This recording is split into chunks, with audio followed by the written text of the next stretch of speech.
جھوم جاؤ سنیو سنیو، جھوم جاؤ سنیو، اس لیے کہ اللہ یاری اینڈ کمپنی کے پاس حدیث غدیر کو اپنے معنی میں ثابت کرنے کے لیے کوئی قطعی قرینہ نہیں ہے، کوئی سب سے قطعی قرینہ یہ ہے کہ جس معنی سے صحابہ کرام کی گمراہی لازم آئے وہ معنی باطل ہے، اور یہ معنی کرنا ان والا اس سے صحابہ کی گمراہی لازم آتی ہے، لہٰذا یہ معنی باطل ہے۔ اور صدیق اکبر کو مصلی عطا کیا، اس پر بھی پوری امت کا اتفاق ہے، تواتر کے ساتھ قطعی یہ چیز ہے، اس کے بھی خلاف ہے۔ اور قرآن ہم کہتے ہیں دیکھو جی سنیوں نے کیا کیا، عمریہ جماعت نے، انہوں نے نبی پاک کے سید و سردار ہونے کا انکار کر دیا۔ میں ایک حقیقت کو ماننے سے دوسری حقیقت کا انکار نہیں ہوتا، اور نبی پاک کے آقا مولا سید و سردار ہونے میں تو اختلاف ہی نہیں ہے۔ جو لا الہ الا اللہ محمد رسول اللہ پڑھ لیتا ہے، اب یہ کہتا ہے جناب دیکھو جماعت عمریہ نے ایک جھوٹ مشہور کر دیا کہ ان کے پاس کوئی ثبوت نہیں ہے کہ کسی صحابی نے اعتراض کیا تھا تو نبی پاک نے فرمایا ہم نے تیرے سامنے صحیح روایت پیش کر دی ہے، اور یہی روایت حدیث غدیر کا جو یہ معنی لے رہے ہیں ان کے پاس کوئی قطعی قرینہ نہیں ہے، کوئی خارجی قرینہ نہیں ہے، ظنی قرینہ بھی نہیں ہے، اور الحمدللہ ہمارے پاس قطعی قرائن موجود ہیں، بے شمار دلائل موجود ہے۔ فقیر کے جو پچھلے بیانات ہیں اس سے چند دن پہلے وہ بڑے تفصیلی ہیں، ایک بیان کا نام ہے القول الفصیل فی حدیث الغدیر، وہ سننے والا ہے، بڑا جامع بیان، اللہ تعالیٰ کے فضل و کرم صدقہ پنجہ چارہ دا، وہ سننے والا پتہ چلا حدیث غدیر کے اندر 3 اعلان ہے کہ نبی پاک سب سے بڑھ کر مالک ہیں، حضور کے ازواج مومنوں کی مائیں ہیں، اور علی مومنوں کے محبوب ہیں، لہٰذا جو مومن کامل ہوگا وہ تینوں جو اعلان ہیں ان کو تسلیم کرے گا۔ یہ ذرا حدیث غدیر پر اللہ یاری کی بے بسی اور فراڈ اس کا ذرا چیک کریں۔ اب آپ مثلا لفظ اردو لفظ میں کل ہے، کل کا لفظ ہے، تو آپ جب اس کو محاورے میں استعمال کرتے ہیں نا، وہ کتاب لغت میں جب ڈکشنری میں دیکھیں تو کل کے 2 معنی ہیں، کل یا گزرا مستقبل یا گزشتہ والا دن، وہ تو کتاب لغت میں ڈکشنری میں، لیکن استعمال میں اس طرح نہیں ہوتا، استعمال میں صرف ایک ہی معنوں میں استعمال کریں گے، اور جب استعمال کریں گے تو وہ دوسرا معنی وہ آپ کے ذہن میں نہیں ہوتا نا۔ میں آپ سے کہہ دیتا ہوں کل میں آپ کو کال کروں گا، تو جب میں نے کہہ دیا کہ کل آپ کو، ٹھیک ہے نا، اب میں نے آپ سے کہہ دیا کہ کل ہم پارٹی گئے تھے، کل ہم کسی کھانا کھانے گئے، کل ہم گئے تھے، تو آپ نے بھی سنا میں نے بھی کہہ دیا، تو آپ کے ذہن میں تو یہ آتا ہی نہیں ہے کہ اس لفظ کے 2 معنی ہو سکتے ہیں، میں اس نے کس معنوں میں استعمال کیا، ٹھیک ہے نا۔ اب میں بھی یہاں کہوں گا کہ جھوم جاؤ سنیو، جھوم جاؤ سنیو، اس لیے کہ اللہ یاری اینڈ کمپنی کے پاس حدیث غدیر کو اپنے معنی میں ثابت کرنے کے لیے کوئی قطعی قرینہ نہیں ہے، کوئی ثبوت نہیں ہے، نہ داخلی نہ خارجی۔ ہمارے پاس داخلی خارجی دونوں قرائن موجود ہیں، اور خارجی قرائن بڑے ہمارے پاس الحمدللہ قطعی قرائن ہیں۔ اب نوجوان نے سوال کیا کہ مولا تو مشترک المعنی لفظ ہے، اور یہ اعتراض ہوتا ہے، آگے سے وہ مثال کیا دے رہا ہے، کہتا ہے لفظ کل ہے، وہ لغت کے اندر تو اس کا معنی آنے والا بھی دن ہے، جانے والا بھی دن ہے، لیکن جب کوئی بولتا ہے تو سمجھ آ جاتا ہے، بالکل سمجھ آتا ہے۔ پھر آگے مثال دیتا ہے کل کال کروں گا، کل کھانا کھایا تھا۔ اب دیکھیں اس کا اپنا عقل نہیں کہ یہاں کل کے ساتھ تھا اور گا کا جو لفظ ہے وہ واضح کر رہا ہے کہ گزرا ہوا دن ہے یا آنے والا دن ہے۔ کال کروں گا کیا مطلب، گا کا کیا مطلب ہے، آئندہ کے لیے۔ کھانا کھایا تھا کیا مطلب ہے، جو دن گزر چکا ہے۔ سمجھ سے نہیں آ رہی کہ ساتھ میں واضح طور پر ایسا لفظ لا رہا ہوں جو اس کا قرینہ ہے کہ اس سے مراد آنے والا دن ہے یا جانے والا دن ہے۔ تو ہم بھی تو یہی کہتے ہیں کہ اس پورے جناب حدیث غدیر کے اندر ایک بھی ایسا قرینہ ظنی بھی نہیں ہے کہ جو یہ واضح کرے کہ یہاں نبی پاک نے اولا بالتصرف بنایا، سب کا آقا مولا سردار بنایا، ایک بھی ایسا قرینہ نہیں ہے۔ ہاں اس کے اندر بھی قرینہ موجود ہے کہ نبی پاک نے سب کا محبوب بنایا، پیارا بنایا، دوست بنایا علی کو، چونکہ دوست بھی پیارا بھی ہوتا ہے، مددگار بھی ہوتا ہے، اور محبوب بھی ہوتا ہے، اور سبب ورود اس کا بتا رہا ہے۔ ابھی میں انشاءاللہ پیش کروں گا کہ یہاں اعتراض رفع کرنا تھا، حضرت علی مرتضیٰ کی اہمیت کو اجاگر کرنا چاہیے، اور سب سے قطعی قرینہ یہ ہے کہ جس معنی سے صحابہ کرام کی گمراہی لازم آئے وہ معنی باطل ہے، اور یہ معنی کرنا ان والا اس سے صحابہ کی گمراہی لازم آتی ہے، لہٰذا یہ معنی باطل ہے۔ اور صدیق اکبر کو مصلی عطا کیا، اس پر بھی پوری امت کا اتفاق ہے، تواتر کے ساتھ قطعی یہ چیز ہے، اس کے بھی خلاف ہے۔ اور قرآن کہتا ہے لقد من اللہ علی المؤمنین، اللہ نے احسان کیا، رسول بھیجا انہی میں سے، اس نے انہیں ہدایت دی، قرآن کی تلاوت کی، پاک کیا، کتاب و حکمت سکھائی، وَإِن كَانُوا مِن قَبْلُ لَفِي ضَلَالٍ مُبِينٍ، یہ پہلے گمراہ تھے، یہ اب گمراہ نہیں ہیں، اس لیے تو اللہ احسان جتلا رہا ہے۔ اور یہ معنی کیا جائے تو معاذ اللہ صحابہ کرام کی گمراہی لازم آتی ہے، اور اللہ کا احسان جتلانا یہ معاذ اللہ لغو ثابت ہوتا ہے، لہٰذا بالکل یہ معنی باطل ہے۔ یہی ہم کہتے ہیں، کہتے ہیں دیکھو جی سنیوں نے کیا کیا، عمریہ جماعت نے،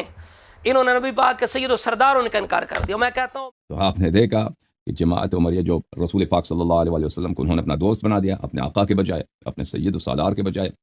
کہ بھئی جس کے میں بھی دوست ہوں، امیر المؤمنین علیہ السلام اس کے دوست ہیں۔ تو اس معنی کے لیے کہ یہ معنی یہاں پر مراد ہے، اس پر ہم نے ان سے کتنے میں کہتا ہوں مکار فراڈی ایک حقیقت کو ماننے سے دوسری حقیقت کا انکار نہیں ہوتا، ایک اس بات سے دوسرے کا انکار لازم نہیں آتا۔ اگر کسی جگہ اللہ تبارک و تعالیٰ کو خالق مانا جائے اس کے رازق ہونے کا انکار نہیں ہوگا، کسی جگہ رازق مانا جائے تو اس کے خالق ہونے کا انکار نہیں ہوگا۔ اور نبی پاک کے آقا مولا سید و سردار ہونے میں تو اختلاف ہی نہیں ہے۔ جو لا الہ الا اللہ محمد رسول اللہ پڑھ لیتا ہے وہ حضور کو سید و سردار اور آقا مولا مانتا ہے۔ اصل میں دیکھنا ہے کہ جہاں نبی پاک یہ فرما رہے تھے وہاں کیا بیان کر رہے تھے، کیا چاہ رہے تھے، اس کے بارے میں سبب ورود بھی موجود ہے اور اندر بھی قرینہ موجود ہے، خارجی قرائن قطعی موجود ہے، جس طرح میں نے بیان کر دیا۔ تو اب یہ کہتا ہے جناب دیکھو جماعت عمریہ نے ایک جھوٹ مشہور کر دیا، جھوٹ مشہور کر دیا۔ کہتا نہیں اب جہالت دکھا رہا ہے یا کہ فراڈ کر رہا ہے، کہتا ہے کہ ان کے پاس صحیح تو دور کی بات ضعیف روایت بھی نہیں ہے، بالکل ہی ایسے جھوٹ مشہور کر دیا، ایسے مشہور کر دیا، ایسے مشہور کر دیا۔ طلب کیے بھائی، کتنے طلب کیا ان سے دلیل کے، بھائی دلیل لے کے آؤ، دلیل ایک بھی نہیں ہے ان کے پاس، ٹھیک ہے نا، آپ نے دیکھا۔ تو جماعت عمریہ نے جو جھوٹ مشہور کرا دیا، جو کذب مشہور کرا دی ہے کہ بھائی وہاں پہ صحابہ نے شکوہ کیا تھا، تو شکوے کی وجہ سے، ان کی شکایتوں کی وجہ سے رسول پاک صلی اللہ علیہ وآلہ وسلم نے کہا کہ بھائی میں سب کا اکیلے اکیلے کیسے جواب دوں، ایک ہی خطبہ دیتا ہوں سب کا جواب ہو جائے گا، کہ بھائی جس کا میں دوست ہوں علی علیہ السلام اس کے دوست ہیں تو وہ حدیث میں دکھاؤ، حدیث کچھ بھی نہیں ہے، ٹھیک ہے نا بھائی۔ اتنا بڑا جھوٹ، اتنا مشہور جھوٹ، اتنا آپ نے بتا دیا۔ اب دوستی کے معنوں میں ان کے پاس کوئی دلیل نہیں ہے، وہ صرف ایک کہانی لوگوں کو سناتے ہیں کہ صحابہ نے شکایت کیا تھا کہ بھئی امیر المومنین علیہ السلام سے ہماری رنجش ہے، انہوں نے کچھ کوئی ایسا کام کیا جس سے ہم رنجیدہ ہو گئے ہیں۔ تو رسول پاک صلی اللہ علیہ وسلم نے ان کی باتیں سنی، پھر امیر المومنین علیہ السلام کی باتیں سنی، پھر انہوں نے کہا کہ میں تقریر کر لیتا ہوں تاکہ سب لوگوں کو پتہ چل جائے کہ امیر المومنین علیہ السلام سے رنجش کی کوئی صحیح دلیل نہیں ہے، یا آپ کے دوست ہیں، ان سے آپ جو ہے نا ان سے دشمنی نہ کریں، رنجش نہ رکھیں۔ تو یہ وہ قرینے کے طور پر دلیل کے طور پہ لاتے ہیں کہ یہ جو ہے یہ دلیل ہے، حالانکہ یہ کوئی ضعیف حدیث بھی نہیں ہے، کوئی غیر مستند حدیث بھی، صحیح حدیث تو چھوڑ رہے ہیں، یہ کسی کتاب میں ہے ہی نہیں، یہ بات یہ کسی کتاب میں نہیں ہے، یہ ایک جھوٹ مشہور کرا دیا، سب زبانوں پہ چل رہا ہے۔ اب ہندوستان میں جائیں، پاکستان میں جائیں، جہاں بھی جماعت مخالفین کے کچھ لوگ ہیں وہ کہیں گے واقع غدیر، وہ کہیں گے یہ واقع تو یہ ہے، حالانکہ یہ سراسر جھوٹ ہے، اس طرح کچھ واقع ہے ہی نہیں، اس طرح کوئی حدیث ہے ہی نہیں ہے، کہ ان کے پاس کوئی ثبوت نہیں ہے کہ کسی صحابی نے اعتراض کیا تھا تو نبی پاک نے فرمایا۔ حالانکہ میں ابھی آپ کے سامنے پیش کرتا ہوں کہ یہ بسند صحیح روایت موجود ہے مسند احمد کے اندر 22,945، یہ حضرت برائدہ رضی اللہ تعالیٰ عنہ سے کون راوی ہے؟ ابن عباس، جو علی المرتضیٰ کے خاص یار دوست چچا کے بیٹے ہیں، جو آخر تک علی المرتضیٰ کے ساتھ رہنے والے ہیں، جمل و صفین میں علی المرتضیٰ کے ساتھ رہنے والے ہیں، علی المرتضیٰ کے جو گورنر ہیں، علی المرتضیٰ کے شاگرد ہیں، خاص ساتھی ہیں، حمایتی ہیں، یہ وہ حضرت برائدہ سے راوی ہیں، خود اہل بیت کے فرد علی المرتضیٰ کے شاگرد اور مفسر قرآن، حبر الامہ، اتنا عظیم فرد اہل بیت امت کا، علم کے لحاظ سے اتنا عظیم شخص اور فرد جو ہے وہ یہاں راوی ہے حضرت برائدہ سے۔ حضرت برائدہ کہتے ہیں غزوت مع علی الیمن، ہم علی المرتضیٰ کے ساتھ یمن میں ایک غزوہ پر گئے، فرأیت منہ جفوا، ہم نے کچھ سختی دیکھی، فلما قدمت علی رسول اللہ، جب ہم رسول اللہ کی طرف واپس آئے، ذکرت علی فتنقصتہ، علی المرتضیٰ کا ذکر کیا اور ہم نے وہ اعتراض کیا علی المرتضیٰ پہ، فرأیت وجہ رسول اللہ، میں نے رسول اللہ کا چہرہ مبارک دیکھا، یتغیر، حضور کا چہرہ غصے سے لال ہو گیا، فقال یا برائدہ تو الست اولی بالمؤمنین من انفسہم، قلت بلا یا رسول اللہ، قال من کنت مولا فعلی مولا۔ اب یہ صحیح روایت ہے، اللہ یاری تم کہہ رہے تھے کہ ضعیف بھی نہیں ہے، یعنی سبب ورود کے لحاظ سے کہ کیوں نبی پاک کو یہ کہنے کی ضرورت پڑی کہ علی مولا ہے یعنی محبوب ہے، چونکہ حضرت برائدہ بیان کر رہے ہیں کہ اعتراض کیا گیا تو یہ قرینہ ہے اس چیز کا، سبب ورود بتا رہا ہے، یہ نہیں کہ آیت نازل ہوئی تھی یا ایھا الرسول بلغ ما انزل الیک من ربک، یہ نہیں کہ اللہ نے کہا تھا کہ اعلان کر دو، نہیں، بلکہ اس کا سبب ورود یہ ہے۔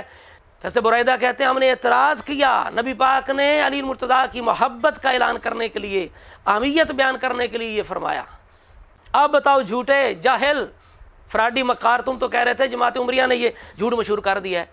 صحیح روایت تو کیا ضعیف بھی نہیں ہے، ہم نے تیرے سامنے صحیح روایت پیش کر دی ہے، اور یہی روایت مصنف ابن ابی شیبہ کے اندر ہے۔ چل گیا کہ حدیث غدیر کا جو یہ معنی لے رہے ہیں ان کے پاس کوئی قطعی قرینہ نہیں ہے، کوئی خارجی قرینہ نہیں ہے، ظنی قرینہ بھی نہیں ہے، اور الحمدللہ ہمارے پاس قطعی قرائن موجود ہیں بے شمار دلائل موجود ہے، فقیر کے جو پچھلے بیانات ہیں اس سے چند دن پہلے وہ بڑے تفصیلی ہیں۔ ایک بیان کا نام ہے القول الفصیل فی حدیث الغدیر، وہ سننے والا ہے، بڑا جامع بیان ہے، اللہ تعالیٰ کے فضل و کرم صدقہ پنجہ چارہ دا، وہ سننے والا ہے۔ اور یہاں میں ایک اور چیز اس کے ساتھ ایڈ کر دوں، یہ مجمع زوائد کی روایت ہے اور بڑی عام ہے کہ نبی پاک علیہ السلام نے یعنی یوم غدیر کو 3 چیزوں کا بیان کیا۔ ایک اپنا مختار ہونا بیان کیا، اپنا اختیار بیان کیا، اپنی ازواج کی شان بیان کی، پھر مولا علی کی شان بیان کی۔ صحابی کہتے ہیں یقول رسول اللہ نے فرمایا یوم غدیر خم من، غدیر خم کے دن الست اولی بالمؤمنین من انفسہم، کیا میں مومنوں کی جانوں سے زیادہ ان کا مالک نہیں ہوں، زیادہ قریب نہیں ہوں؟ ازواج امہاتہم، کیا میری ازواج، میری جو بیویاں وہ ان کی مائیں نہیں ہیں؟ قلنا بلا یا رسول اللہ، ہم نے کہا یا رسول اللہ کیوں نہیں؟ پھر حضور نے فرمایا فمن کنت مولا ہو فعلی مولا، اللہ موالی من والا وعادی من عادا۔ پتہ چلا حدیث غدیر کے اندر 3 اعلان ہے کہ نبی پاک سب سے بڑھ کر مالک ہیں، حضور کے ازواج مومنوں کی مائیں ہیں، اور علی مومنوں کے محبوب ہیں، لہٰذا جو مومن کامل ہوگا وہ تینوں جو اعلان ہیں ان کو تسلیم کرے گا، پھر جا کے وہ مومن ہو سکتا ہے۔ ان میں سے ایک کا بھی انکار کرے مومن ہو سکتا نہیں۔ اللہ کے فضل و کرم سے حدیث غدیر کے بارے میں علی مرتضیٰ کی عظیم شان جو اہل سنت تسلیم کرتے ہیں، کوئی مومن انکار نہیں ہے کہ علی مولا نہیں ہے، کوئی مومن انکار نہیں کرتا۔ بالکل آپ بہت بڑے محبوب ہیں، بہت بڑے دوست ہیں اور بہت بڑے مددگار ہیں، اس میں کسی مومن کو شک نہیں ہو سکتا۔ لیکن میں نے عرض کر دیا کہ جو لوگ یہاں اور مانا کر کے صحابہ پہ تان کرتے ہیں یا صدیق اکبر کی خلافت بلا فضل کرتے ہیں، ان کے لیے یہ چیز دلیل نہیں بن سکتی۔ پھر ان کے علماء نے اس چیز کا خود اقرار کر لیا، اعتراف کر لیا ہے، احتجاج تبسی والے نے اور شرح و تجرید الاعتقاد والے نے تسلیم کر لیا کہ جو رسول اللہ نے فرمایا تھا من کنت مولا فعلی مولا، اس کے اندر تصریح نہیں ہے بلکہ تعریض ہے، صراحت نہیں ہے، یعنی صریح طور پر یہ ہماری دلیل نہیں بن سکتی، اور علی مرتضیٰ کی خلافت بلا فصل پر یہ اس کا اطلاق یا دلالت نہیں ہو سکتی، یہ خود تسلیم کر لیں، جھگڑا ختم ہو گیا۔ اللہ تبارک و تعالیٰ کی بارگاہ میں دعا کرتے ہیں مولا تعالیٰ اس امت کو اتفاق عطا فرمائے، اتحاد عطا فرمائے، اور ہمارے وطن عزیز کو ہر طرح کے انتشار سے، تفرقہ بازی سے محفوظ رکھے۔ وما علینا الا البلاغ۔